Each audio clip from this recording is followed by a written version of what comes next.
अस्सलाम वालेकुम dear student. आज के लेक्चर में हम वेरिएबल्स पे बात करेंगे कि वेरिएबल्स क्या होते हैं, इसको हम डिक्लेयर कैसे करते हैं, इसको इनिशियलाइज कैसे करते हैं।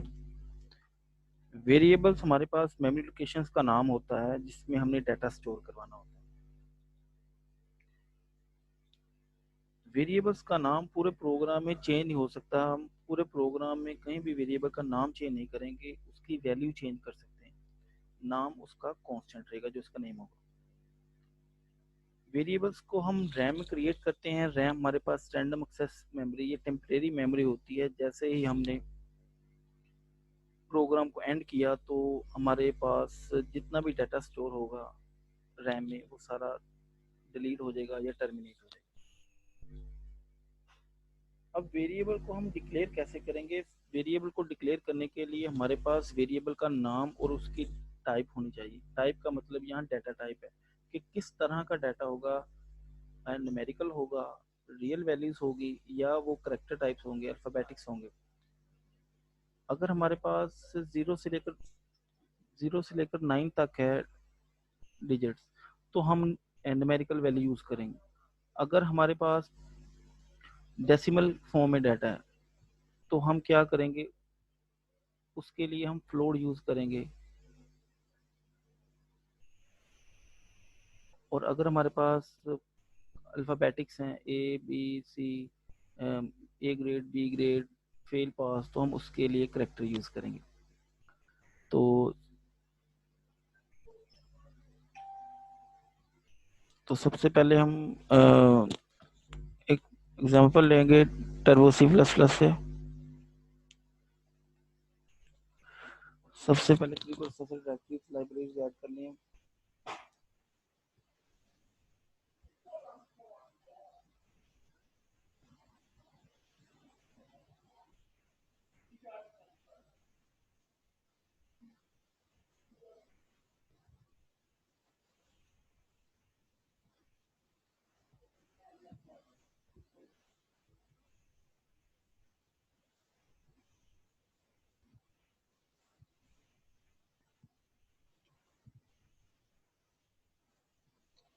सबसे पहले आपने डाटा टाइप डिफाइन करनी है। फॉर एग्जांपल मैं यहाँ इंटीजर टाइप देना चाह रहा हूँ, इंट, और वेरिएबल का आप कोई भी नाम रख सकते हैं।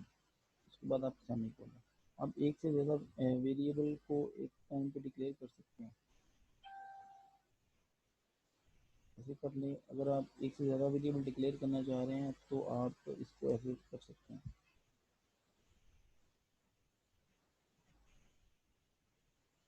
इसको हमें डिफ्रेंशिएट करने के लिए सेमी कॉलन लगाना है। अगर सेमी कॉलन लगाएंगे तो आपको एरर आ जाएगा। ठीक हो गया। अब हम बात करते हैं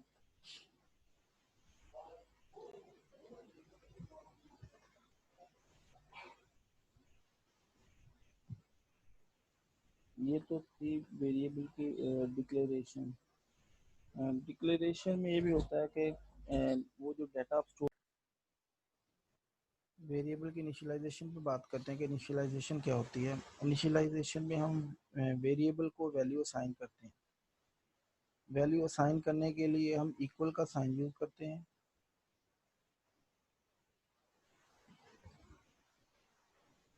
टर्बो सी प्लस प्लस में इस एग्जांपल को हम कंटिन्यू करते हैं कि इस एग्जांपल में हमने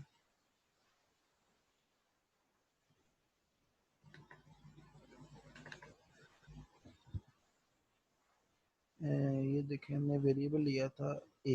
अब ए को हमने वैल्यू साइन करनी। सबसे पहले उस वेरिएबल का नाम, फिर इक्वल साइन, उसके बाद आपने कोई उसको वैल्यू देनी। ये हमारे पास हो जाएगा इनिशियलाइजेशन। ठीक है।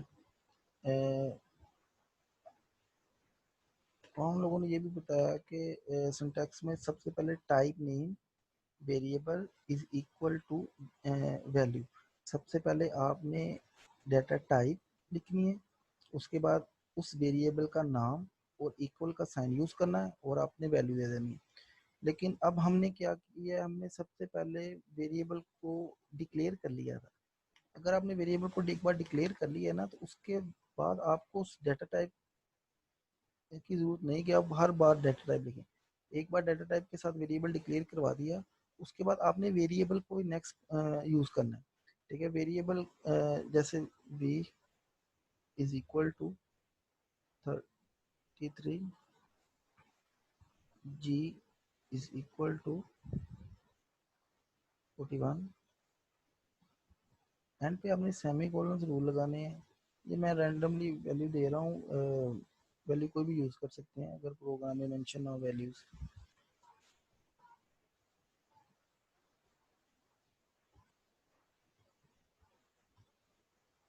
k is equal to 50 semi. ये हमने जितनी भी वैल्यू को डिक्लेयर किया था उनको हमने इनिशियलाइज करवा दिया।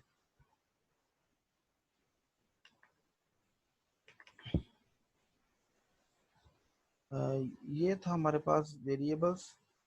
अब इसके बाद हम बात करें कि कांस्टेंट क्या होता है। कांस्टेंट हमारे पास ऐसी क्वांटिटी है जिसकी वैल्यू कभी भी चेंज नहीं होती, एग्जीक्यूशन के दौरान भी चेंज नहीं होती।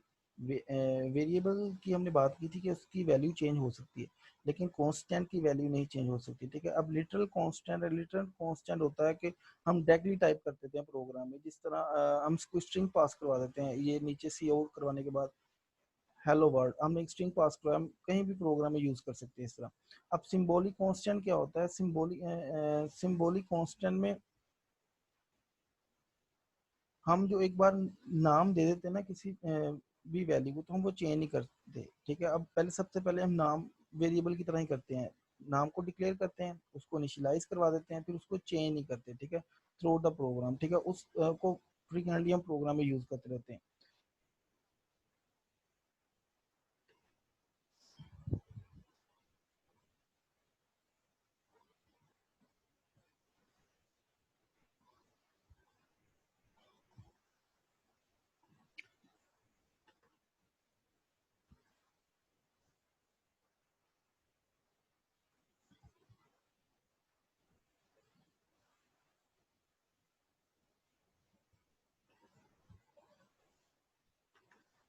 उसके बाद ये ऑपरेटर पे बात करेंगे। ऑपरेटर हमारे पास क्या होते हैं। ऑपरेटर हमारे पास प्रोग्रामिंग लैंग्वेज में, मैथ में हम यूज़ करते हैं, फिजिक्स में, केमिस्ट्री में, हर जगह ऑपरेटर यूज होते हैं।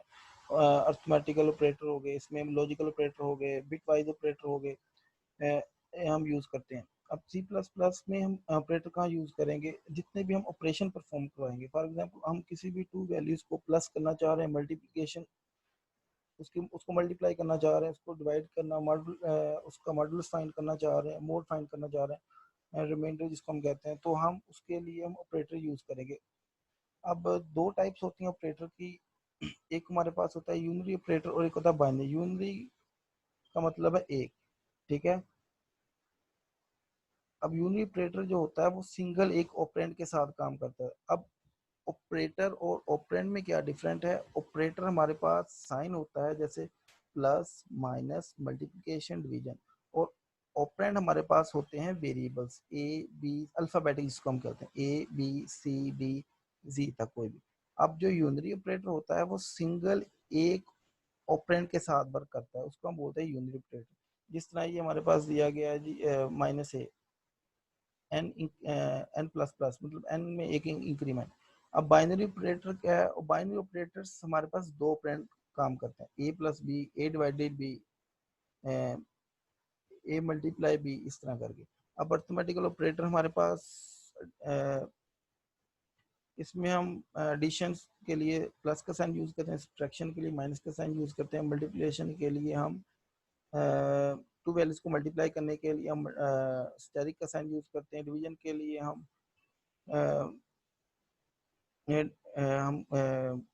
स्लैश यूज करते हैं, उसके मॉडुलस के लिए हम मोड का साइन यूज करते हैं, परसेंटेज का साइन यूज करते हैं। अब ये एग्जांपल भी दी गई, ए प्लस बी 15, ए माइनस, अब ए में से बी, हमको दो वैल्यू दे दी है ना, दो वैल्यू हम उसके सब ऑपरेटर के साथ एग्जांपल सोल्व करवा दी गई है। ए plus B, A minus B, A multiply B, A divided B, A modulus B. अब 15 उसके आंसर निकाल दिए लोगों ने।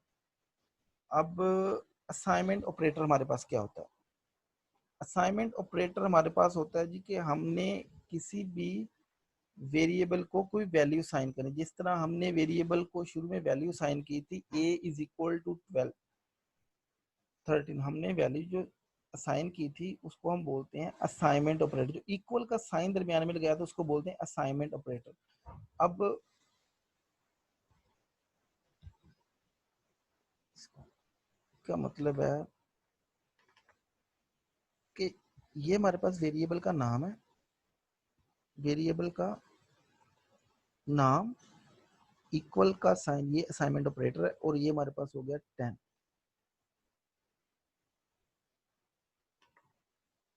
अब ये क्या है जी, अब ए में कितनी वैल्यू स्टोर है 10। अब जो राइट साइड पे होगा वो वैल्यू किस में स्टोर होगी, ए में।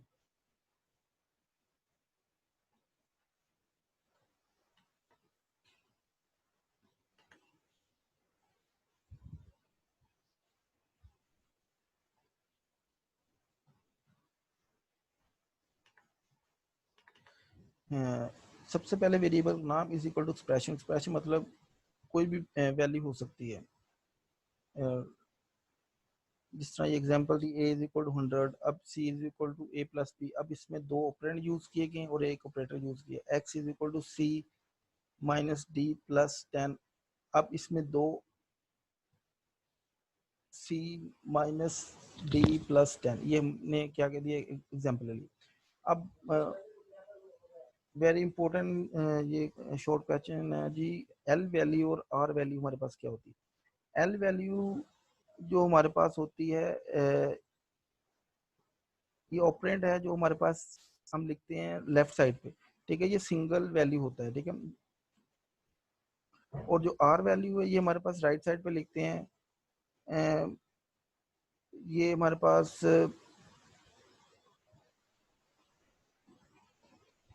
असाइनमेंट ऑपरेटर के राइट साइड पे लिखते हैं, ठीक है। अब जो आर वैल्यूज है इसको हम कभी भी एल वैल्यू यूज नहीं कर सकते, लेकिन जो जितनी भी एल वैल्यूज हम as a R variable use कर सकते हैं, ठीक है। जिस तरह ये एक प्रोग्राम लिखा कहता है जी, write a program that perform all the mathematical operations on two variables. ये आप लोगों का टास्क भी, आप लोगों ने ना इस प्रोग्राम को टर्बो सी प्लस प्लस पे परफॉर्म करवा के आपने ये मुझे सेंड करना है, ठीक है। सिंपल प्रोग्राम है, देख के करना है आपने, ताकि आपको सिंटैक्स का, वेरिएबल्स का पता चल जाए, कैसे इसमें आप लोगों ने ऑपरेटर यूज़ करने हैं, असाइनमेंट ऑपरेटर का। कंपाउंड असाइनमेंट स्टेटमेंट हमारे पास क्या होता है, compound assignment statement that assign a value to many variable. अब हमने क्या करना है, एक ही वैल्यू बहुत सारे वेरिएबल को असाइन करनी है, उसको हम बोलते हैं कंपाउंड असाइनमेंट स्टेटमेंट। उसके लिए हम असाइनमेंट ऑपरेटर यूज़ करते हैं, यानी इक्वल का साइन यूज़ करते हैं। अब हमारे पास ए वेरिएबल और बी वेरिएबल दोनों की जो वैल्यू है वो 10 है।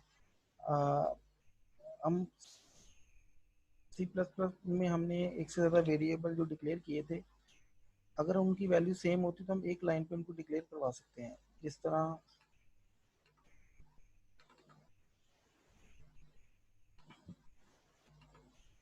ये हमारे पास वेरिएबल ए कॉमा बी कॉमा सी और सेमीकोलन।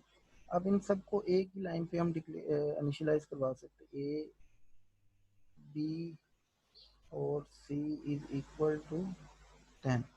अब इसका मतलब है ए की वैल्यू भी 10 है, बी की भी 10 है, सी की भी 10 है। अब तीनों की वैल्यू जो है 10 है। ये हमारे पास होता है जी compound assignment statement.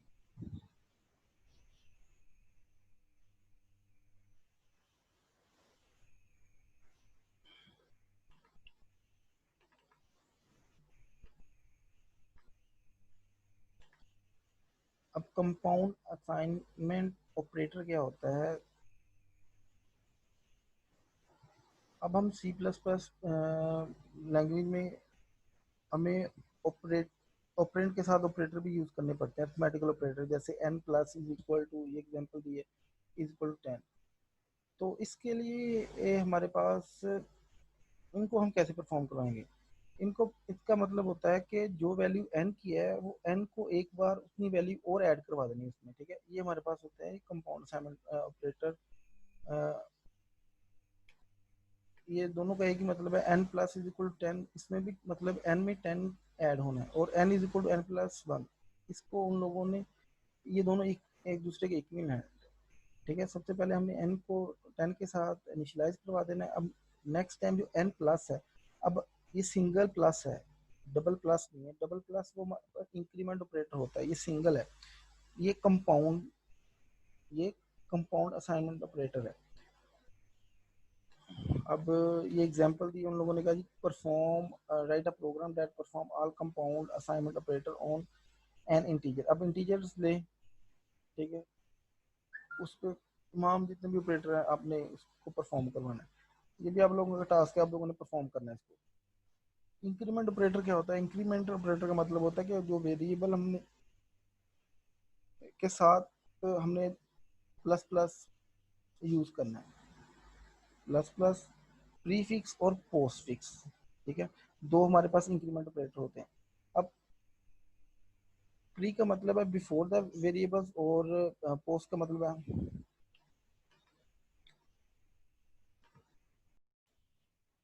Increment operator. Increment operator का मतलब है कि हमने वेरिएबल में वन का इजाफा करना है, ठीक है।